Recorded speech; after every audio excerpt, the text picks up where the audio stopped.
Thanks again for making the Locked On Ole Miss podcast your first listen every day. We're free and available wherever you get your podcast, including YouTube. We're part of the Locked On Podcast Network, your team every day. Also, we went over 5,000 subscriptions this weekend, and that means we're going to start doing live streams on Tuesday night. So tune in for the Shark Tank Live on Tuesday night, where me and select friends and things like that will interact with the chat and stuff. So should be a lot of fun. Once we get to 6,000 subscribers, we'll start doing remote broadcast. And once we get to 7,000 subscribers, it's going to be a call-in show. I'm here with Bill Flowers like I am every week to talk Ole Miss sports. How you doing, Bill? I'm doing well, Steven. How about you, man? Man, I'm doing absolutely fantastic because I looked at this Texas A&M game, and I said this earlier in the week. This is an old man football 90s SEC style game disguised as spread offenses. So you think it's going to be a ground and pound, beat them up? I think 20-14 is possible. Okay. Mm-hmm. Yeah. 20-14. You don't think we can score more points than that? You think we're going to win with that score? Yes, I do. I think Jaxson Dart is better than Max Johnson. I think Quinshon Judkins is better than their running backs, and the receivers are about even. Defensively, both teams are really stout, but it's an evenly matched game because their defensive line is probably a little bit better than our defensive line, but our offensive line is a little bit better than their offensive line. So you feel like their strength is their run game? No, their strength is their pass game. I don't think their offense is as good as ours. Yeah, I think that's. I hope we can score more points than that. You know, me too. I will say our defense has been has been consistent in kind of knowing what you're going to get. If anything, they've overperformed.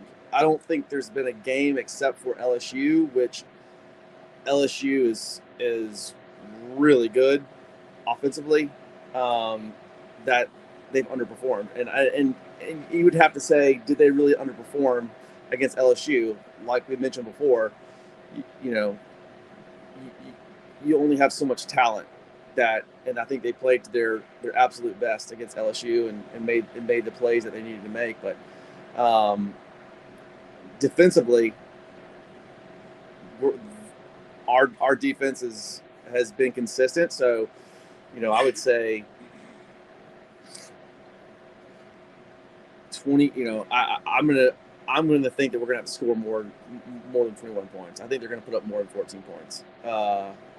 Maybe not, but at least what you're getting. And I feel like that's what Pete Golden is doing a tremendous job of getting our defense ready, getting them to grow and mature. They're only getting better. They're causing a lot of turnovers. That they're so fast. They're speedy, but offensively, we better score more than 21 points because if we don't, you're going to need a lot more than Georgia, and you're going to. The Georgia game's a different animal altogether. But like from a standpoint of our offense and winning this game, I think you're going to have to score more than 21 points. So my prediction is going to be we need to put up at least 28 points at least. If you score less than 28 points, to me, that's an inconsistent Ole Miss offense. I think they've scored 28 points against everybody except Bama, right? I think so, and that's why I'm saying if you can't score 28 points against A&M, you're going to check that box as a inconsistent day for Ole Miss. So. I would say 21-28 Ole Miss. I would love to see our defense hold them to 14 points. I would love to do that. Just not sure we're totally there yet. So, whenever you think about Texas A&M's offense, I think I saw from Michael Bratton on Twitter. One of the biggest mismatches in the league this week was Ole Miss's run defense is at about 50th in the country against Texas A&M's run offense, who's about 122. I did not know that Texas A&M was that bad running the football. Yeah, I didn't either. That's why when you said this was going to be an old ground and pound offense, I was thinking that A&M is better offensively in the run game.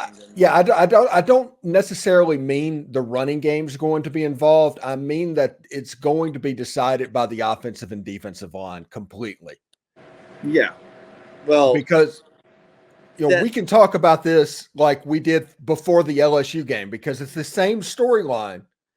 But Ole Miss needs to vary the tempo and do some quicker hitting stuff and some pre-snap reads and to get the ball out to their playmakers early, because if Ole Miss gets predictable against this Texas A&M front and they're running second and third level RPOs where it's 2.5 seconds, 3 seconds in the pocket to where Walter Nolan and McKinley Jackson and those guys know that they have 2.5 seconds to get to that spot to get home, Ole Miss is going to have a long day. They need to vary that tempo. Yeah, that's that to me, it's not the offensive line. It's going to be Dart. It's going to be Dart getting the ball out quickly and doing the pre-snap reads. That's what you said. I think our offensive line has done well. I think it's getting the ball out quickly. That's going to be, our whole offense predicates around Dart. It is. It's when he's consistent and when he's comfortable and when he's pre-snap reading. The offensive line can only do so much. You can only hold the ball for so long. You're not going to get a 5-step drop and just, again, when you've got 6 men in the box, and you're spread out wide, and you have 5 men blocking. What happens if one of those guys in the box comes, Steven? That there's an extra man. He's an extra man. So, either that or you take Quinshawn out of the route or the tight end out of the route. So both of the sacks, one that was near the goal line, and then there was another one. One of them was one where he fumbled the ball. Mm-hmm. If you look at 5 wide and there's 6 men in the box, what happens is there's either a built-in hot route for that play because you're going to be outnumbered if there's 6 guys in the box. So that means he does not even look at the hot route that's built in, or he doesn't even count the amount of men that are in the box and doesn't even recognize it. And those are the things that you cannot do. You cannot sit up there and not count 6 men in the box, and then the guy comes straight through the middle and just pops you in the mouth. That's his fault. That's not the offensive line's fault. That means you have to understand what's about to happen. If it does happen, you're getting the ball out quickly. That's it. So that's my point when I say it's all predicated around Dart. That's what I mean. Well, here's my thing. I don't think Jaxson Dart has an Eli Manning type system like what David Cutcliffe did when you were there, because I'm not sure that Jaxson Dart is responsible for the protections. I don't know who is making the calls. I don't think he is responsible for that. But Steven, this is like 101. Well, I understand the hot route and stuff like that, but if there was a miss on the front, that may not have been Dart's call. That's all I'm saying. No, but what I'm saying is if you have 5 guys blocking and you got 6 guys in the box, no matter what, there's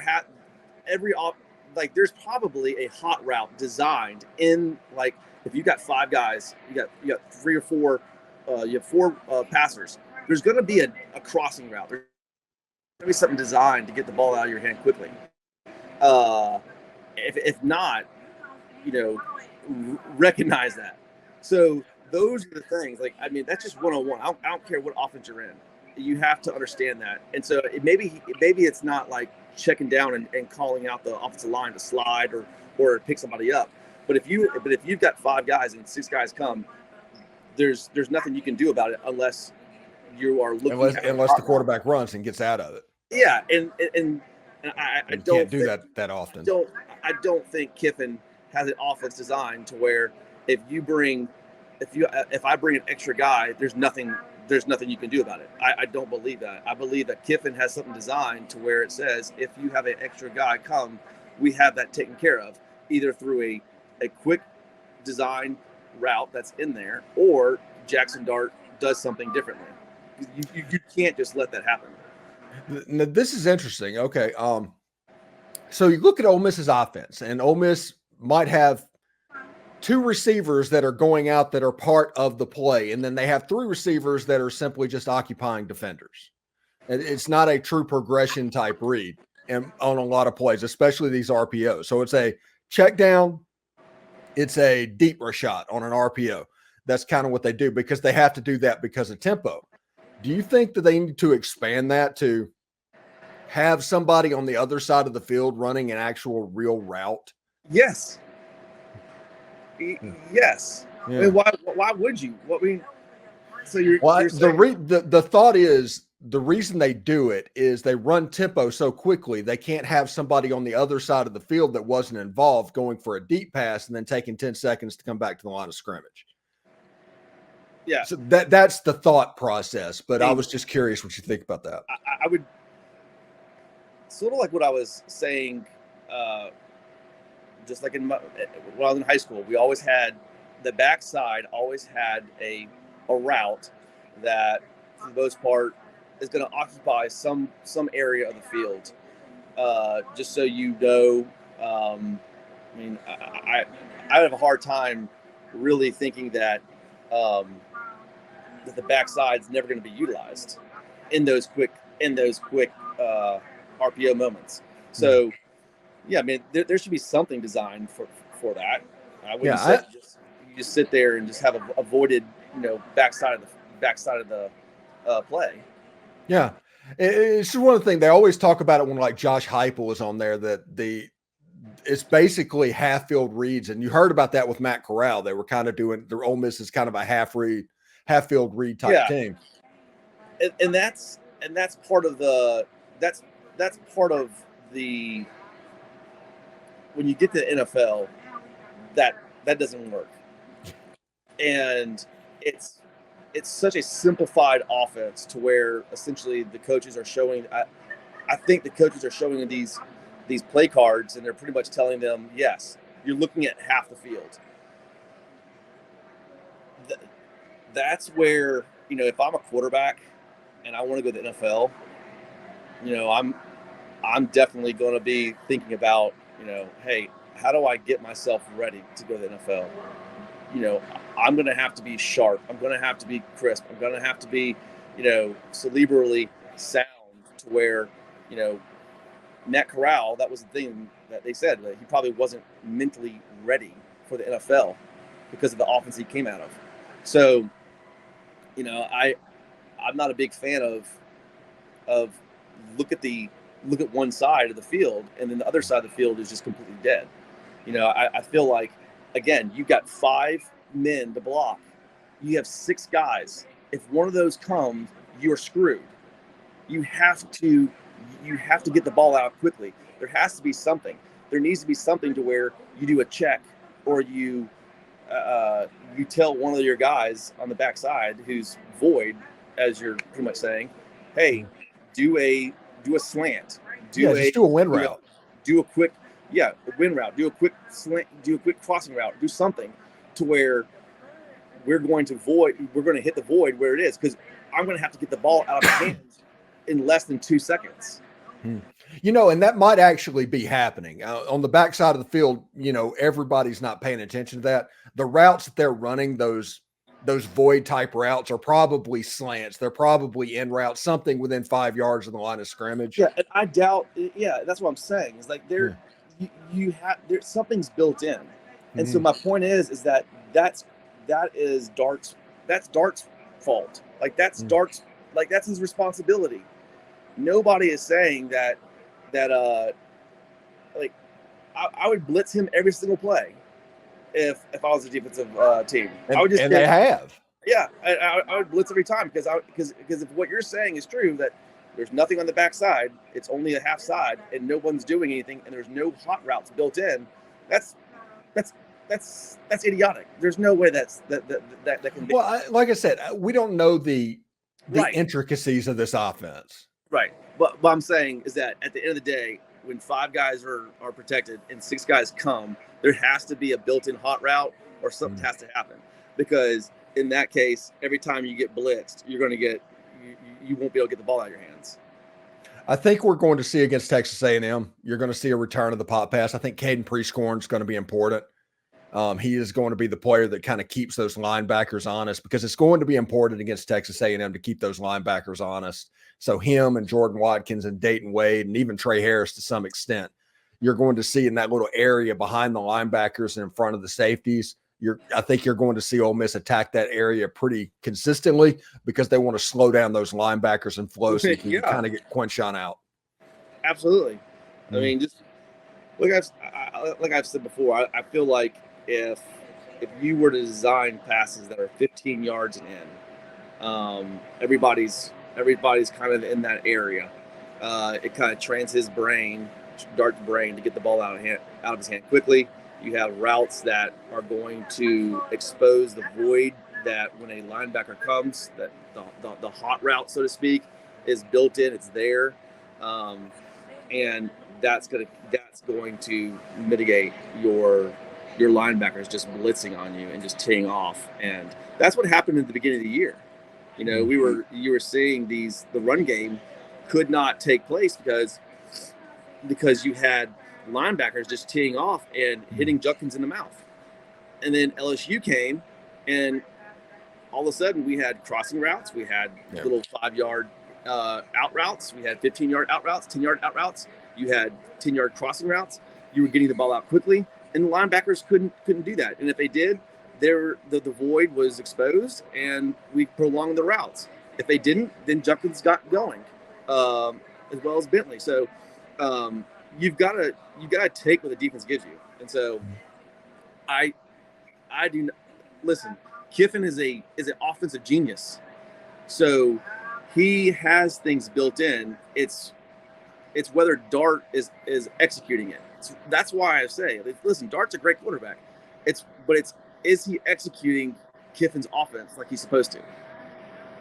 Yeah, and I think a little bit might be whenever Ole Miss plays a team that they outmatch talent-wise, the offense can get bogged down because they get predictable and things like that. They're willing to do it because they think their offensive linemen can handle everything that's going on, and that turns out not to be the case. But whenever Ole Miss is in a situation to where the other team, they're actually worried about it, there's something they need to scheme for, much like they did against LSU, you saw a different team show up, and I think that's going to happen against A&M in Georgia.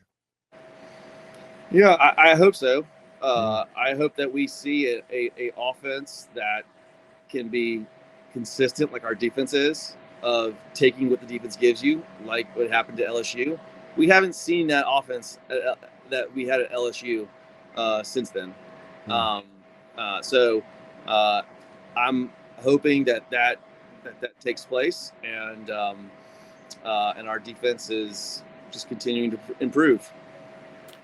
Thanks again for making the Locked On Ole Miss podcast your first and listen every day. We're free and available wherever you get your podcast, including YouTube. We're part of the Locked On Podcast Network, your team every day. Again, tune into the Locked On Ole Miss podcast, the actual real podcast, at 7 Eastern, 6 Central every weekday. Also, check out the pre- and post-game show on the weekends and the Shark Tank Live Tuesday nights as well. Thank you very much, Bill Flowers, for stopping by. Hopefully, we're talking about the biggest football game maybe in the history of Ole Miss after a win over Texas A&M. All right. Well, hotty toddy. Hotty toddy.